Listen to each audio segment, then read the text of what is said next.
சட்டமன்ற தேர்தலுக்காக தேர்தல் அறிக்கை தயாரிக்கும் பணியில் ஈடுபட்டுள்ள எம்பி கனிமொழி தலைமையிலான திமுக தேர்தல் அறிக்கை குழு சென்னை அண்ணா அறிவாலயத்தில் பொதுமக்கள், வணிகர்கள் என்று பல்வேறு தரப்பினரிடம் கருத்துக்களை கேட்டு வருகிறது. அந்த காட்சிகள்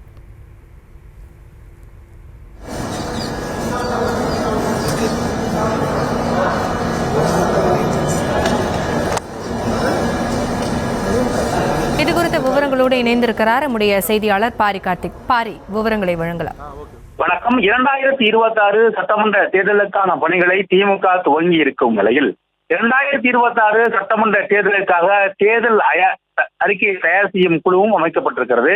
அந்த குழுவில் எம்பி கனிமொழி அவர்களுடன் தலைமையில் அமைக்கப்பட்ட அந்த குழுவில் அமைச்சர்கள் TRP ராஜா உள்ளிட்ட அதே போல தொழில் முனைவர்களும் தமிழ்நாடு அரசுடைய சமூக ஆர்வலர் என பல்வேறு பேரை அந்த ஒரு அறிக்கையை தயாரிக்கும் குழுவில் இணைத்திருக்கிறார்கள். அதன் அடிப்படையிலே கடந்த 2021 நாடாளுமன்ற தேர்தலின் போது இதே போன்ற ஒரு குழு அமைக்கப்பட்டு அந்த குழு தமிழகம் முழுக்க பல்வேறு தரப்பு மக்களிடம் சென்று நேரடியாக அவர்களுடைய தேவைகள் அடிப்படையில் ஒரு அறிக்கையை தயார் செய்து அதை முதலமைச்சரிடம் ஒப்படைத்தார்கள்.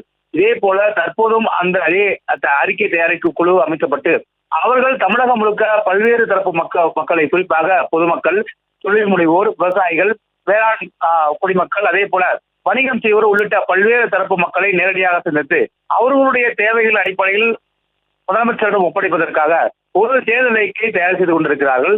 தேர்தல் தேதி அறிவித்த பிறகு திமுக சார்பில் இந்த தேர்தல் அறிக்கை வெளியிடப்படும். முதற்கட்டமாக அனைத்து தரப்பு மக்களையும் அவங்களுடைய கோரிக்கையின் அடிப்படையில் தேர்தல் அறிக்கை தயார் செய்யும் குழுவை நடைபெற்று வருகிறது.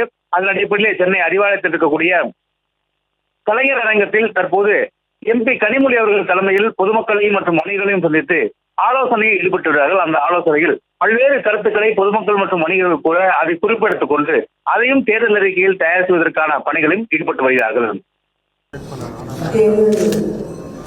அறிக்கை தயாரிக்கக்கூடிய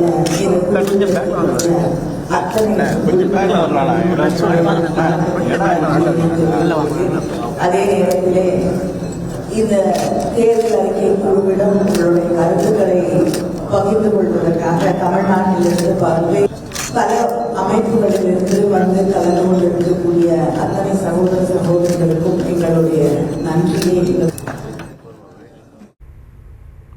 விவரங்களுக்கு நன்றி பாரி.